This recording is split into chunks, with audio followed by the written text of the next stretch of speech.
Millionaire left his phone, at home pregnant wife, read messages from the mistress and made a plan. A silent phone on a marble-topped kitchen counter can hold the seeds of heartbreak, betrayal, and startling revelation. In a quiet neighborhood in suburban Miami, Grace Moreno discovered her husband's phone buzzing throughout the morning. Mark Moreno, a self-made millionaire, revered for his business acumen, had left it behind in haste. The moment Grace glanced at the screen, her world fractured. The words from an unknown contact stirred both nausea and fury. He was hers, yet these messages spoke of secrets, passion, and promises. Instantly, Grace felt her unborn child shift, as if sensing her turmoil. Thus began her silent plan, set to unravel an empire built on lies. Sunlight spilled through the tall windows of Mark and Grace Moreno's luxurious home. The white porcelain floors reflected the morning rays, creating a soft glow that filled every corner of their sprawling living room. Grace, 6 months pregnant with their first child, had risen early to keep up with her daily yoga routine. The doctor had recommended gentle stretching to alleviate her back pains, and she found solace in the rhythmic breathing that momentarily silenced her worries. Mark, her husband of 3 years, stood in the foyer rummaging through his designer briefcase. Dressed in a crisp charcoal suit that accentuated his lean, athletic physique, he looked every bit the successful entrepreneur he was. Though their house was a testament to Mark's formidable wealth, he often reminded Grace that he had started from humble beginnings. He had built an import-export business, traveling across Asia and Europe to secure lucrative contracts that multiplied his fortune year after year. On this particular morning, Mark was noticeably frazzled. A business meeting loomed, and he seemed preoccupied, hurriedly tossing papers back and forth. Over the past few months, Grace had noticed a shift in his demeanor. He was often distracted, quick to anger, and vanished on mysterious phone calls whenever his mobile rang. Her heart clenched whenever doubt crossed her mind. He had always been caring, always supportive, but that intangible something felt off. After hastily kissing Grace on the forehead, Mark rushed out the door, nearly colliding with their housekeeper, Maria Vasquez, who had just arrived. Grace followed him to say goodbye. She managed to call out, "Don't forget your phone, Mark," but in his frenzy, he barely heard her. He hurried into his gleaming black Tesla, leaving his phone face down on the kitchen table.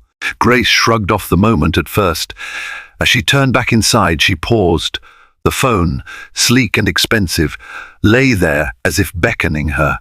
A million questions raced through her mind. She'd never had reason to doubt him until recently.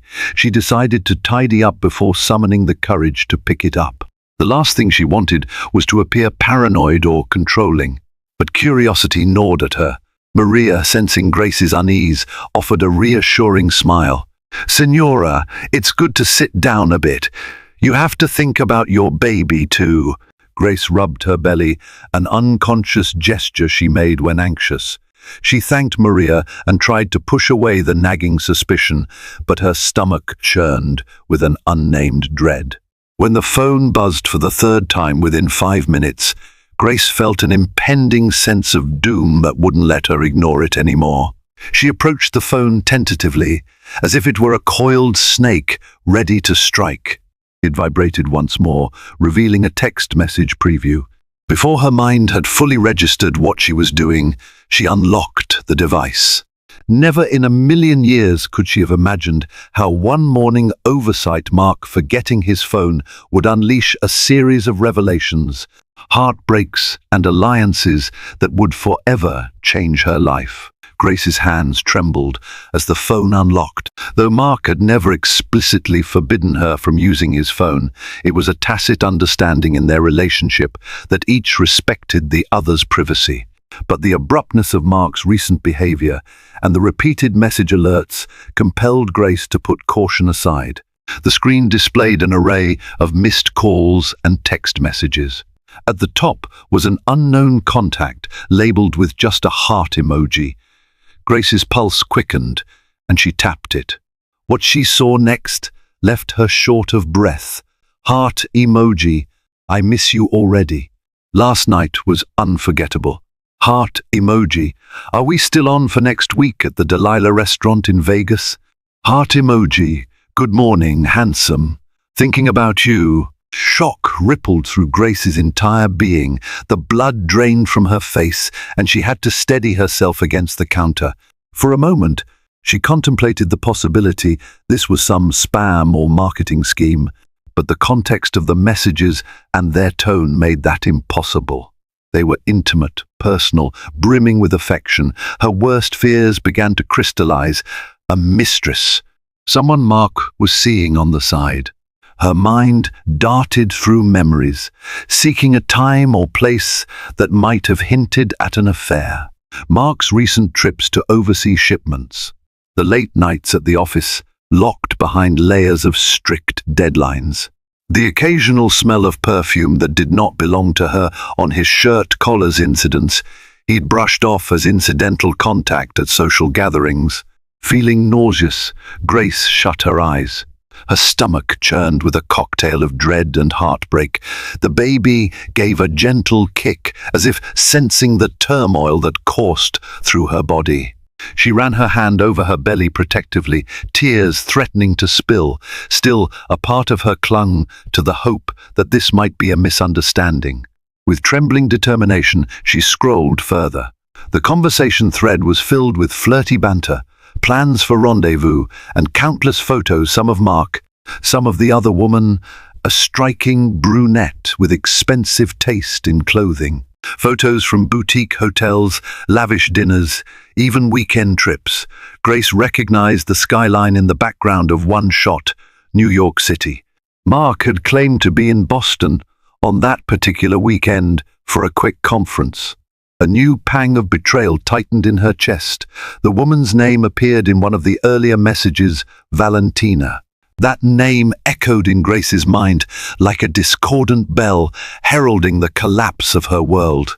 She felt both fury and heartbreak, grappling with how to confront Mark, what to do next. But confrontation would be impulsive, and Grace was not impulsive by nature. She was calculating, patient, a skill she had learned, growing up in a family where money was scarce, but resilience abounded. Wiping away tears, Grace realized she had to think about her unborn child and the life she was building, or thought she was building, with Mark. She couldn't let his betrayal destroy her. She had to be strategic, silent. She had to make a plan. The initial shock gave way to a cold, methodical clarity.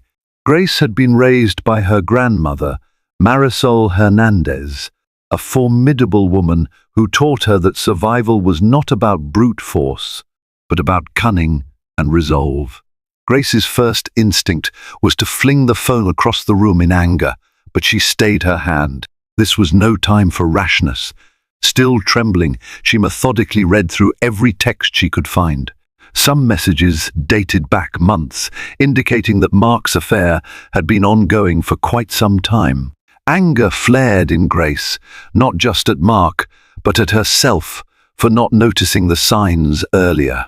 She was determined not to let her emotions control her next move. She took screenshots of every damning message, forwarding them to her own phone. She then placed Mark's phone back on the table, exactly as she had found it, making sure to erase any trace of her snooping. Next, she opened the safe in Mark's office. She had a key one Mark had given her when they moved into the house, insisting he had nothing to hide. Inside, she found stacks of important documents, property deeds in Coral Gables, a penthouse in New York City, and a luxury condo in Los Angeles. There were also stock certificates for his company, Moreno Global Trading, and a life insurance policy with Grace listed as the primary beneficiary. As she pored over the documents, Grace realized the magnitude of Mark's empire. Much of it bore her name, either as a co-owner or beneficiary. If Mark thought she was a passive bystander in their marriage, he had overlooked just how entwined her legal standing was within his holdings. A plan began to crystallize. If Mark was capable of betraying her now, while she was pregnant, who knew what else he was hiding? Perhaps hidden accounts or new properties not yet recorded in the safe. She recalled stories she'd heard from her friend, Elizabeth Carter, who had endured a messy divorce from her CEO husband. Elizabeth discovered too late that she had been cut out of assets because her husband set up shell companies and funneled money away. Grace refused to face a similar fate. She snapped photos of the most critical documents, ensuring she had evidence of everything. The child in her womb depended on her ability to protect them. After carefully returning each document, she locked the safe and returned the key to its hidden drawer. Heart pounding, she walked back into the living room. Her phone felt heavy in her pocket, loaded with Mark's incriminating texts. She whispered under her breath, "I won't let him get away with this." Not without consequences. Survival demanded secrecy. She would not confront him that afternoon, or even the next day. Grace wanted Mark to remain oblivious, to continue underestimating her. And so, with the cunning her grandmother had instilled, Grace mapped out her silent plan: uncover every lie, prepare for every contingency, and strike only when the time was right. By midday, Mark's phone rang repeatedly. Grace ignored it. Eventually, the calls slowed, and she knew Mark had likely realized his phone was missing. Sure enough, the home's landline rang. Grace picked it up, steadying her voice. "Hey, babe," Mark said, feigning lightness. "I forgot my phone at home. Could you do me a favor and bring it to the office? I have some important messages I need to check." Grace managed a sweet, controlled tone. "Of course, honey. I'll be there in an hour. Don't stress yourself." When she arrived at Mark's downtown Miami office, a sleek skyscraper bearing the Moreno Global Trading logo, she was greeted by his assistant, Amanda Richards. Amanda seemed on edge, glancing over Grace's shoulder as though expecting Mark to appear any moment. Grace handed the phone over and smiled warmly. "He'll need this ASAP," she said. As Amanda thanked her, Grace noticed a nameplate on a large office door across the hall, Valentina Reyes, International Client Relations Director. Her heart skipped a beat. The same name from the text messages. The door was ajar, revealing an impeccably organized desk and modern decor. A quick glance inside showed no occupant at the moment. Grace felt a flicker of intense rage. Was Mark brazen enough to conduct an affair with someone who worked directly under his nose, under the same corporate banner that she partly owned? The audacity made her blood boil. Amanda noticed her staring and seemed to sense the tension. With a sympathetic smile, Amanda spoke in a hushed tone. "Valentina is out for lunch. She's recently joined us, very experienced, and quite close to Mr. Moreno. They travel together a lot to client meetings." Grace forced a polite nod, her mind spinning. She realized the sudden creation of a role International Client Relations Director could easily have been a ploy for Mark to travel with Valentina under the pretense of business. It explained the weekend flights, the exotic dinners, the secret texts. Every puzzle piece was snapping into place.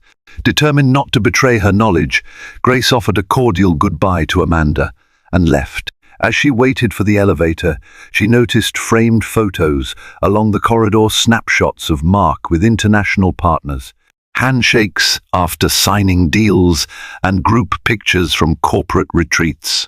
In one photograph taken a couple of months ago in Madrid, she spotted Valentina standing just behind Mark. The proximity in the photo, the way Valentina's hand almost touched Mark's shoulder, spoke volumes. Grace's heart hardened. She remembered her grandmother's words, "When betrayal strikes, keep your head high and your eyes open. Patience will serve you better than fury." She repeated those words like a mantra, calming herself as she stepped into the elevator.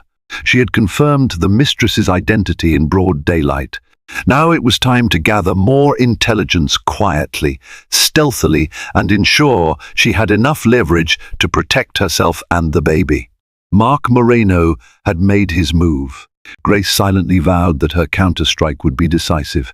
Back home, Grace felt suffocated by the enormity of what she had discovered. She needed someone to talk to, someone she could trust. Her first thought was Elizabeth Carter, her close friend who had survived a tumultuous marriage to a powerful executive. Elizabeth's ex-husband, James Carter, had used every trick in the book to cheat her out of alimony and child support. But Elizabeth, with her sharp intellect and calm determination, had eventually outmaneuvered him in court. Grace dialed Elizabeth's number. When her friend answered, the warmth in her voice eased Grace's anxiety. "Liz, I need your help," Grace said, her voice cracking. Unable to hold back, she poured out the events of the day, the messages from Valentina, the real estate documents, her suspicion that Mark had been hiding more than just an affair. Elizabeth listened intently, only interjecting to ask clarifying questions. Finally, she said, "This is going to be painful, Grace, but you need to protect yourself and your child. Do not confront him yet. Gather as much evidence as you can, financial, personal, anything. Keep your emotions in check. You won't get a second chance." Grace exhaled slowly. "I'm so angry, Liz. I can't believe he'd do this to me, to our unborn child. But yes, I'll be careful." Elizabeth offered a resource.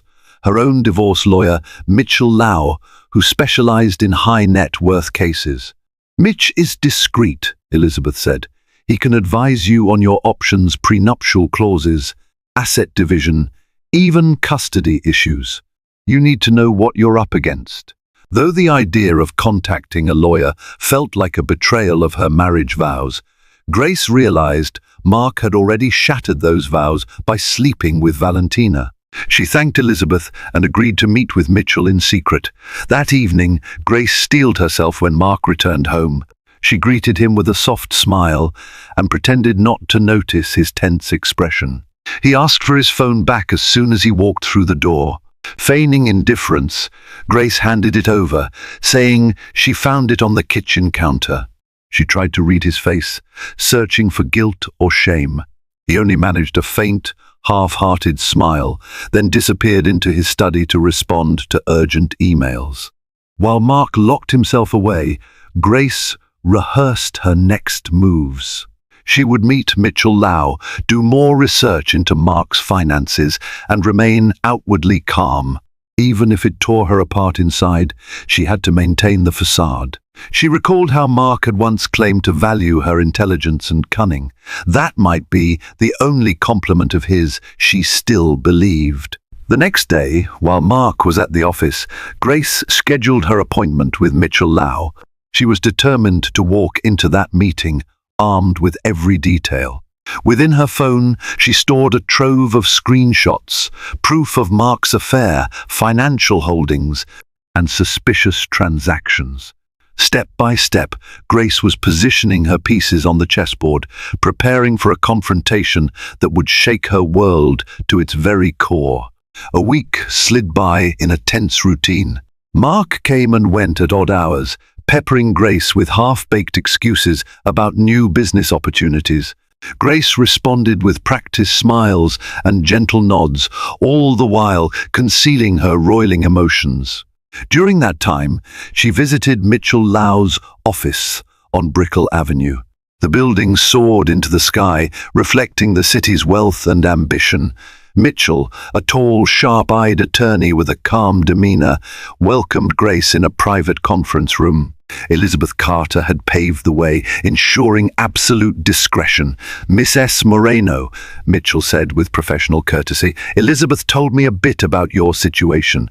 Let's lay everything out on the table so I can advise you effectively." For the next hour, Grace meticulously recounted the affair, Mark's suspicious finances, and the property deeds she had seen in the safe. She handed over a USB drive containing screenshots of text messages and photos, as well as a list of documented properties she knew about. Mitchell leaned back in his chair, fingers steepled.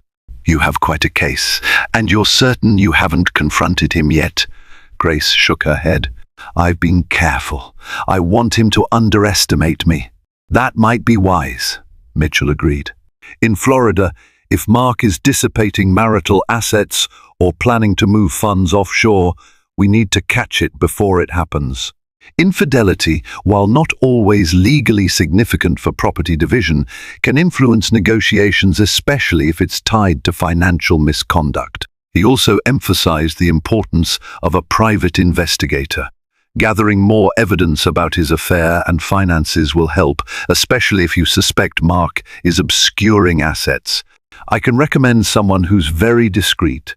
Though the idea of hiring an investigator felt surreal, Grace understood the necessity. If Mark was as bold as she feared, he might have other secret holdings, and who knew what else he was capable of hiding? Later, in the hush of her bedroom, Grace paced the floor, her mind swirling with possibilities. She knew Mark had overseas connections. He frequently traveled to Asia and Europe. Had he opened offshore accounts? Was Valentina the only mistress, or just the most recent? Determined to follow Mitchell's advice, Grace contacted the recommended private investigator, a woman named Samantha Zhao, known for her meticulous work with high-profile clients. During their brief initial phone call, Samantha explained how she would discreetly monitor Mark's movements, compile financial data, and track patterns. "We'll keep it confidential," she assured Grace. "My job is to give you leverage, not to cause scandal." Grace felt a flicker of relief. She wasn't alone in this anymore. There was a team, a lawyer, an investigator, and a supportive friend who believed her story and stood beside her. She felt momentarily guilty for how clandestine it all was, but she reminded herself that Mark had forced this path by his own deception. Now her objective was simple: gather every piece of incriminating information and wield it when the time came. And when that time arrived, she would be unstoppable. Grace quickly began receiving updates from Samantha Zhao. The private investigator moved with calculated efficiency, blending effortlessly into the background whenever she followed Mark to his business luncheons, late-night dinners, and weekend conferences. Samantha's first major discovery was a recurring pattern of Mark meeting Valentina at a boutique hotel in Miami Beach, the Faena. They would book a suite under an alias, check in separately, and spend hours behind closed doors. Each detail Samantha uncovered felt like a fresh wound to Grace. Yet she pressed on, determined to transform her heartbreak into the power she needed to secure her future and her babies. Samantha also alerted Grace to suspicious banking activities. Mark appeared to be funneling money into a new account under the name MRT Holdings, presumably an acronym to hide ownership. The funds trickled in small increments, at first $10,000 share, $20,000 share, but the amounts grew larger over time. By cross-referencing travel records, Samantha surmised that Mark also maintained a safety deposit box in New York City and possibly had ties to a financial institution in Zurich. Each new piece of data tightened the noose around Mark's elaborate charade. One day, Grace received a text from Samantha. "Surveillance indicates Mark is heading to Vegas next Tuesday with Valentina. They're booked at the Delilah restaurant, private booth, 8 p.m., possibly staying at the Bellagio." Grace's hands shook as she read the message. She recalled the earlier texts she had seen about Vegas. Mark had told her he was traveling to California for business. He didn't even bother to keep his lies straight anymore. Resentment threatened to swamp her, but she reminded herself that outbursts would only tip him off. That evening, Grace sat across from Mark in their grand dining room. She had prepared a simple meal: roasted chicken, fresh vegetables, but her appetite was gone. Mark, on the other hand, seemed ravenous, shoveling food into his mouth while barely looking up. He made idle comments about a quick trip to Anaheim to finalize a shipping contract. Grace forced a smile. "How long will you be gone?" she asked sweetly. "Just 2 nights," he replied. "Shouldn't be too bad. I'll make sure to FaceTime you." She nodded, playing the part of the supportive wife. Inside, she seethed at his shameless audacity. The baby kicked, as if sensing her turmoil. She gently laid a hand on her belly to calm both herself and the child. Once dinner ended, Mark excused himself to field urgent calls, leaving Grace to clear the table alone. She moved through the kitchen in a daze, her mind juggling 1,000 scenarios for the future. In a few days, he would be in Las Vegas with his mistress.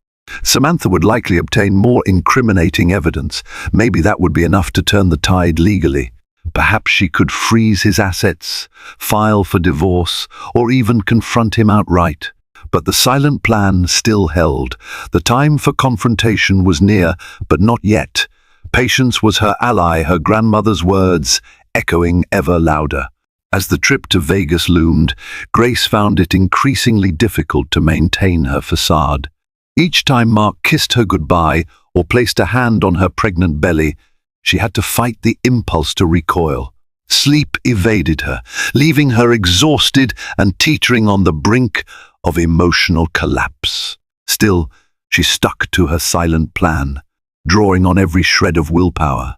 One afternoon, Mark returned home unexpectedly early. Grace was in the study, reviewing newly sent documents from Mitchell Lau. She had arranged them in neat piles, evidence of Mark's affair, questionable financial transfers, offshore account leads, and a timeline of suspicious events. As she heard the front door open, she panicked. There was no time to stash everything away properly. Mark's footsteps echoed in the hallway. Thinking quickly, Grace grabbed a throw blanket from the couch and draped it over the evidence. She then moved to stand casually by the window, feigning interest in the view. Mark entered, frowning slightly. "Hey, didn't expect you back so soon," she said, forcing a cheerful tone. He crossed the room, giving her a cursory peck on the cheek. "Meeting got cancelled," he said. "Figured I'd catch up on some emails here." Grace tensed, hoping he wouldn't notice the blanket on the table. Mark glanced around, his gaze lingering momentarily on the covered papers. For a heartbeat, Grace feared he would lift the blanket, but his phone buzzed at that very moment, diverting his attention. He fished it out of his pocket, muttered something about urgent business, and left the room to take the call. Exhaling in relief, Grace quietly gathered the documents and hurried to their bedroom, where she tucked them inside a large handbag. Her heart hammered as she realized how close she'd come to blowing her cover. The baby shifted again, and Grace whispered, "It's okay. Mommy's got you." Shortly afterward, Mark emerged from his call and retreated to his study. Grace could hear him pacing, his tone brusque as he spoke on the phone. She inched closer to the door, hoping to catch clues. Words like overseas shipment, Valentina, and deadline drifted through the wood. Her pulse quickened. The mention of Valentina in a business call stoked her anger. She wondered if Mark's entire business was entangled with his affair, or if he just used these professional settings to keep Valentina close. Unable to glean more, Grace returned to her bedroom, preparing for the day Mark would leave for Las Vegas. Once he was gone, she and Samantha would move swiftly. Mitchell Lau had already drafted preliminary legal paperwork in case they needed a sudden move. Every step felt perilous, as if she tiptoed along a ledge high above a city. But beneath the fear, a glint of determination burned. She had come too far to falter now. Mark departed for his so-called business trip on a Tuesday morning. Grace stood at the doorway, bidding him goodbye with practiced composure. He kissed her cheek, promised a call, and rolled his suitcase into the waiting car. The moment the car disappeared down the driveway, Grace called Samantha. "He's on his way," she said. "Let me know the moment you have anything." Samantha, already stationed at the Miami airport, confirmed Mark's flight details. By early evening, she texted Grace. "They've landed in Vegas, checked into the Bellagio under separate reservations, meeting for dinner at Delilah Restaurant in 2 hours." Each update felt like a stab to Grace's heart. She pictured Mark and Valentina walking through the ornate lobby of the Bellagio, arms brushing, excitement shimmering between them. She tried to steel herself with the knowledge that every moment they spent together was another nail in Mark's coffin. The moral weight still tormented her, but anger gave her focus. Samantha managed to secure photos from a distance grainy cell phone shots that showed Mark and Valentina heading into the restaurant together. Later, there was footage of them laughing, leaning in close, sipping expensive cocktails. It was a brazen, public display of affection, as though Mark believed himself immune to consequences. Grace stored each image Samantha forwarded in a secret digital folder labeled Insurance. Back in Miami, she met briefly with Mitchell Lau at his office. The tension in her posture was evident as she handed him a fresh batch of evidence. "I don't know how many more nights I can do this," she confessed, tears threatening. "But I need to see this through." Mitchell offered a steady gaze. "Every piece of evidence strengthens your position. By the time we're done, Mark won't have any plausible defense."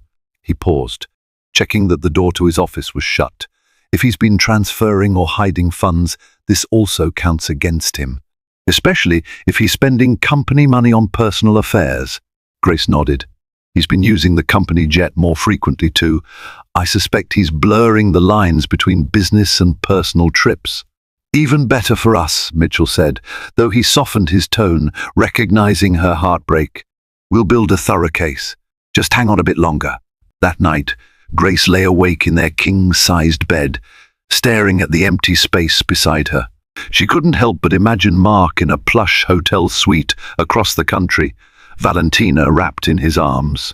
The baby kicked as if protesting, and Grace tried to quell her rolling stomach. Everything in her screamed to confront him, to yell, to throw him out, but she reminded herself of what was at stake.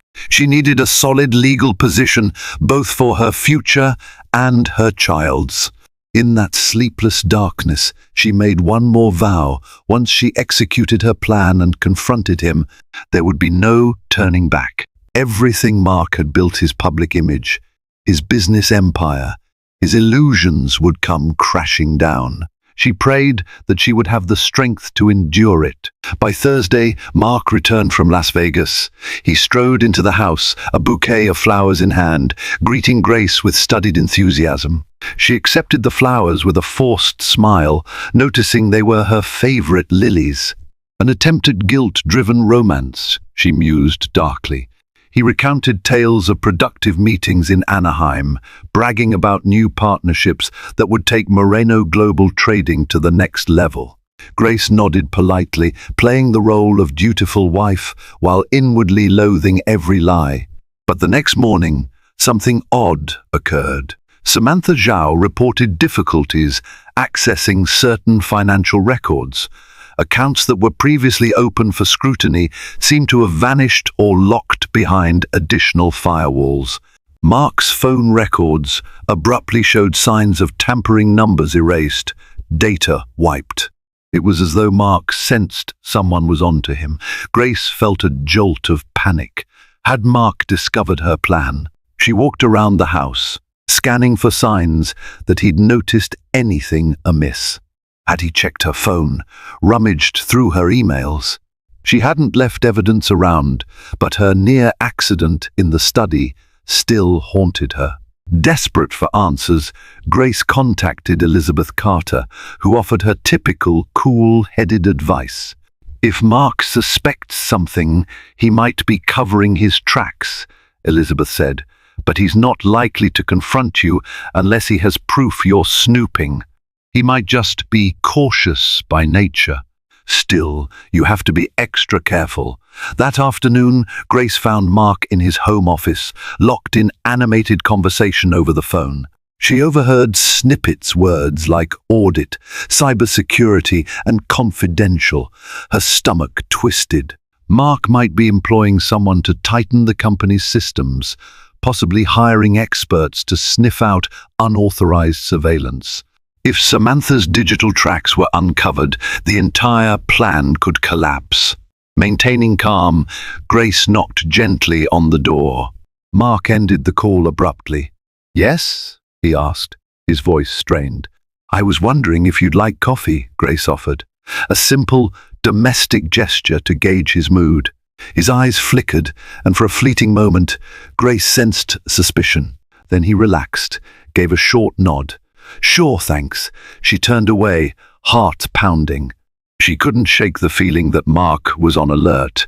Any slip-up now could be catastrophic. The child within her gave a firm kick, almost as if scolding her to stay resolute. Late that night, after Mark fell asleep, Grace crept into the living room and called Samantha. They spoke in whispers. Samantha confirmed that Mark's team had introduced new cybersecurity measures.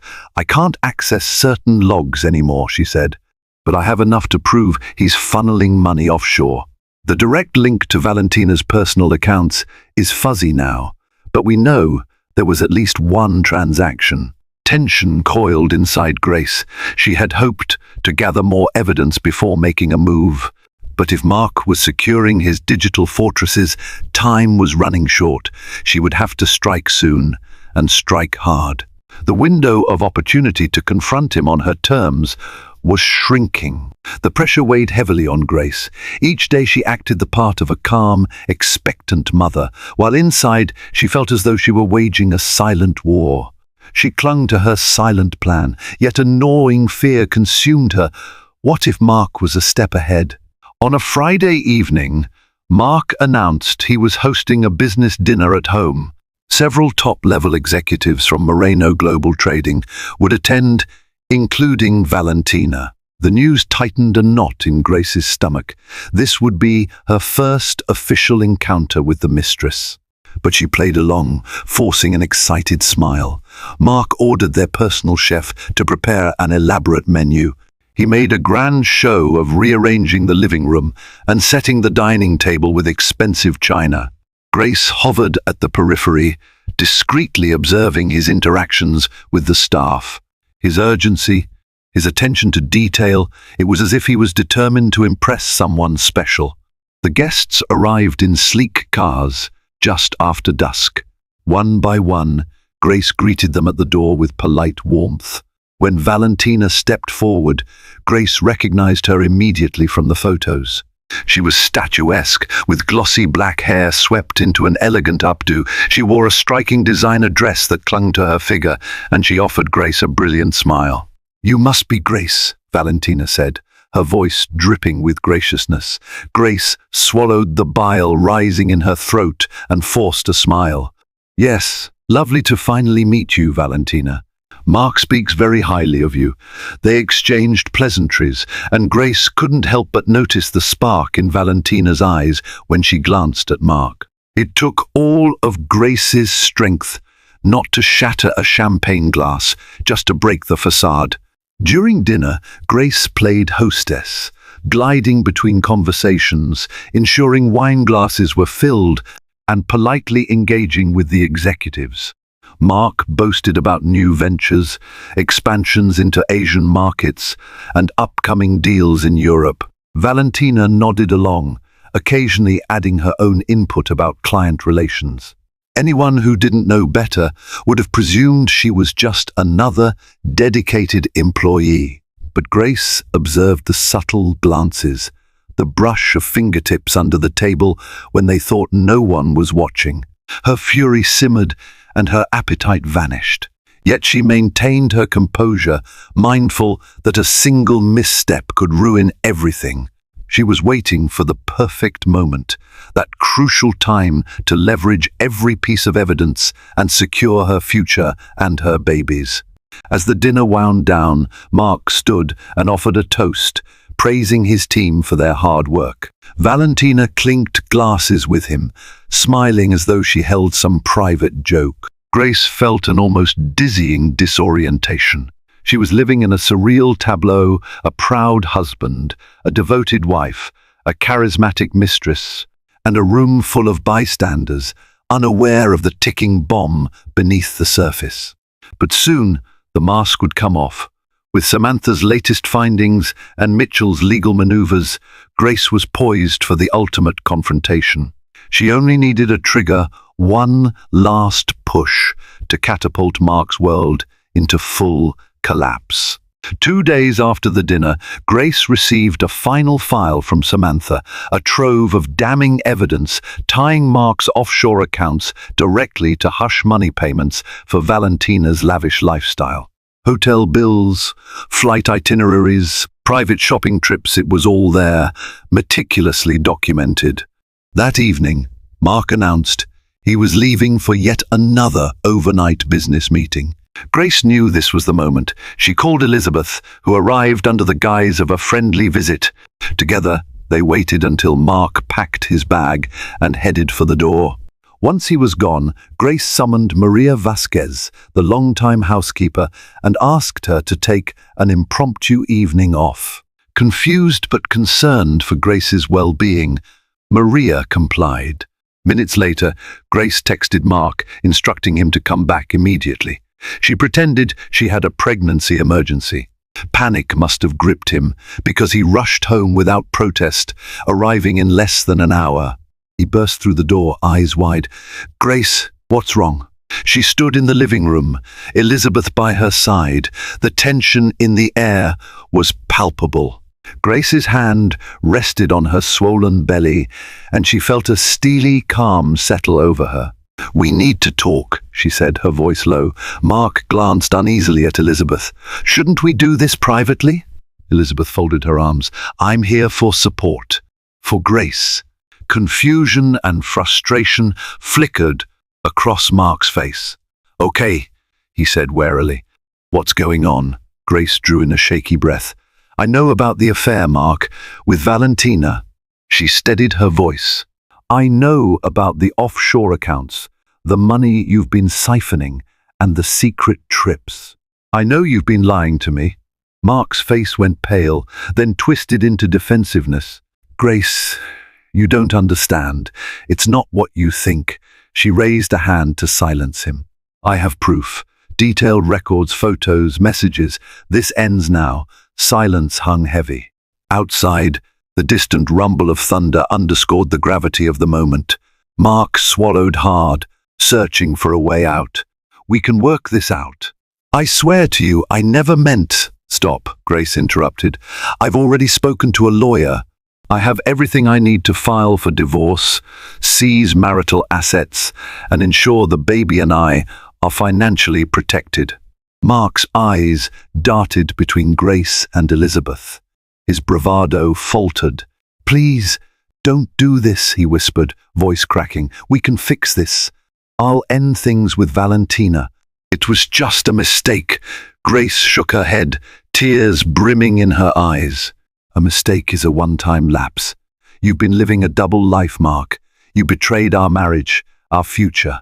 You gambled our child's stability on your lies." She exhaled shakily. "I'm done." Elizabeth handed Grace a folder containing the paperwork Mitchell Lau had prepared. Grace placed it on the coffee table. "Sign these, an immediate separation agreement. I'm not giving you the chance to hide more assets or manipulate the situation. You sign, or I'll go public with all of this." Mark stared at the folder, sweat beading on his forehead. Thunder rumbled again, and a flash of lightning illuminated his panic-stricken face. For a moment, Grace felt a pang of sadness, remembering the man she'd once admired. But the memory dissolved in the wake of his betrayal. Snatching a pen, he began to sign, his hand trembling. With each stroke, the empire he had built on false promises and secret affairs started to crumble. When Mark finished signing, he set the pen down with a shaky hand, refusing to meet Grace's gaze. In the silence that followed, Elizabeth gathered the documents, slipping them into her briefcase. The reality of the situation settled like a dense fog in the room. Grace felt both devastated and oddly liberated. She pressed a protective hand against her belly. Now, no matter how difficult the path ahead, she had ensured her child's financial security. The separation agreement listed immediate conditions. Mark would temporarily move out, provide spousal support, and freeze any further transfers from their joint accounts.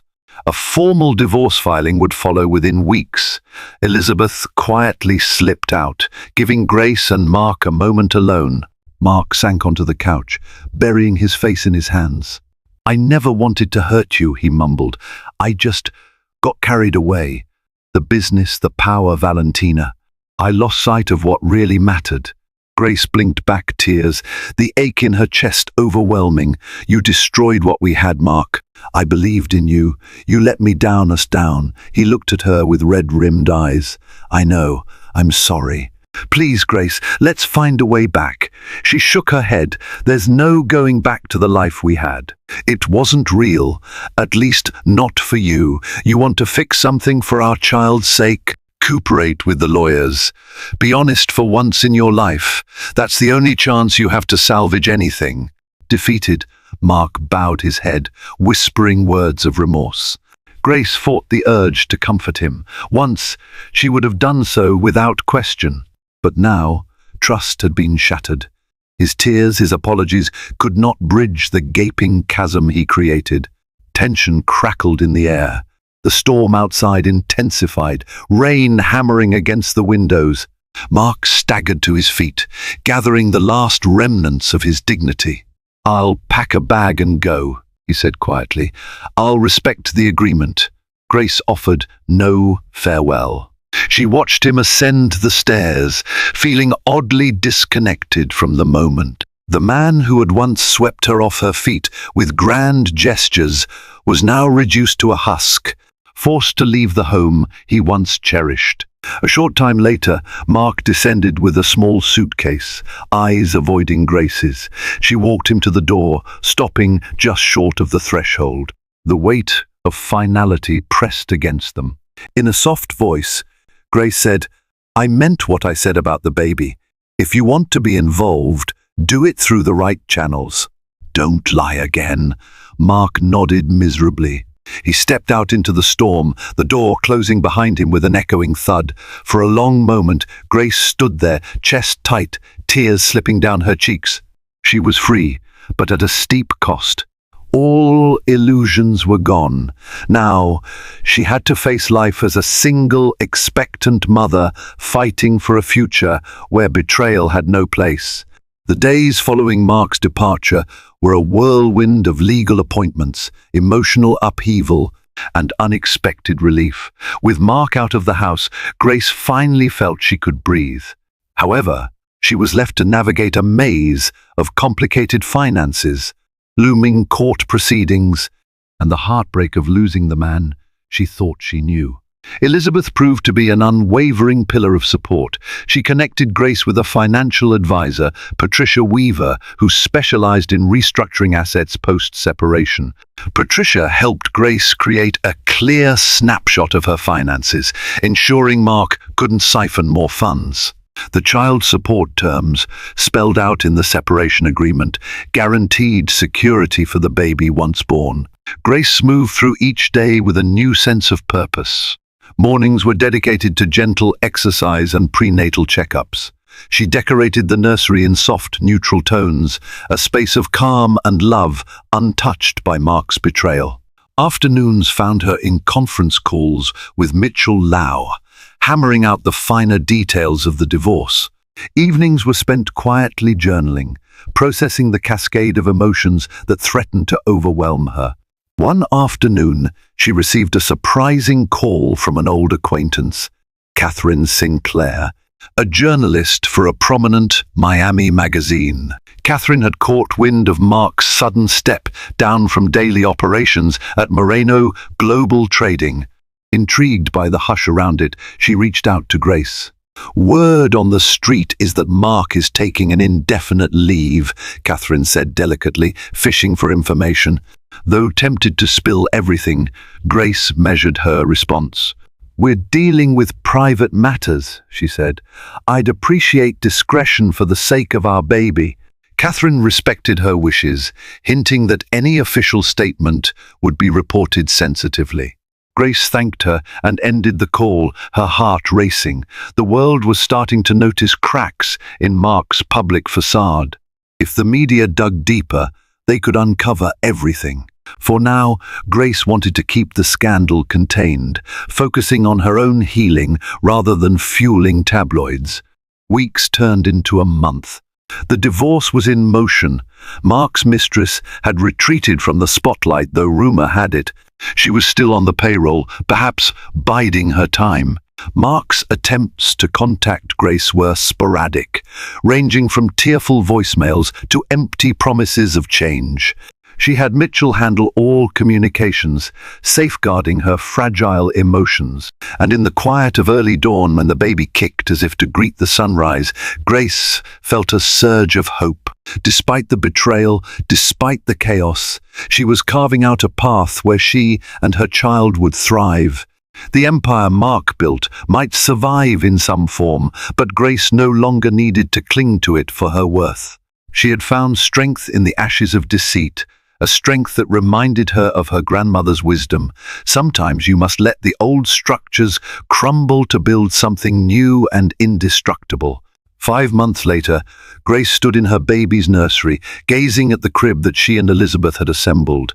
The walls were painted a soft sage green, adorned with gentle watercolor prints of forests and animals. Plush blankets and stuffed toys were neatly arranged, waiting for the newest member of the Moreno family to arrive. Her belly was now round and heavy, a testament to the miracle growing inside her. As she ran her hand across her stomach, she felt a firm kick, followed by a series of smaller flutters. She smiled, whispering, "Not long now, little one." Legally, she was nearly divorced. Most of the papers were in order, and Mark had relinquished control of many joint assets to her. While the negotiations had been grueling, Mark eventually recognized he had little leverage against the mountain of evidence. In the end, he chose partial cooperation to avoid a full-blown scandal. Valentina had resigned from Moreno Global Trading shortly after Mark's affair came to light within the company's inner circles. Word traveled quickly among high-level executives, and Mark had little choice but to request her resignation to minimize public relations damage. No official announcement was made, but insiders whispered about the real reasons for her departure. Valentina faded back into whatever life she had before, leaving Mark to pick up the pieces. One afternoon, Mitchell called with final good news. The divorce settlement was signed by a judge. It was official. Grace would maintain primary custody once the baby was born, with Mark granted supervised visitation if he chose to be involved. Financially, Grace was set, with a substantial trust established for their child. She hung up the phone, tears streaming down her face, tears of liberation, relief, and lingering sadness. That evening, Elizabeth and Maria threw a small celebration for Grace at the house. A modest dinner, laughter, and heartfelt toasts filled the space that once echoed with Mark's presence. They toasted to new beginnings and second chances. Grace found herself smiling in earnest, feeling gratitude amidst the pain she had endured. Before heading to bed, Grace wandered onto the balcony, the moonlight casting a silvery glow across the lush yard. She breathed in the night air, letting the tranquility settle into her bones. Her journey had been anything but smooth, a labyrinth of betrayal, heartbreak, legal battles, but she had emerged with her dignity and her future intact. As she rested her hand on her belly, she imagined the life she would create for her child, one built on honesty, resilience, and unconditional love. No longer chained to Mark's deceptions, Grace could finally chart her own course. Though the road ahead wasn't guaranteed to be easy, she was equipped with lessons learned from the darkest corners of betrayal. In that quiet moment, Grace made a promise to herself and her unborn child. "We will live free from lies, anchored in truth, and guided by hope." With the final chapter of her marriage closed, she welcomed the dawn of a new life that was entirely her own. In the wake of heartbreak and hidden truths, Grace Moreno forged a path of courage and redemption for herself and her unborn child. Freed from Mark's betrayals, she discovered that even the deepest wounds could spark an inner fire of determination. Her silent plan brought a deceptive empire to its knees, proving that with resilience and resolve, A single step forward can become a leap toward freedom. If you found yourself wrapped up in Grace's powerful story, her fears, her bravery, and her unwavering love for her baby, don't let the journey end here. Hit the like button, share this video with those who appreciate a gripping tale of resilience, and subscribe for more real-life drama fiction that will keep you on the edge of your seat. Your support ensures that we can continue creating stories that capture the intensity of the human spirit.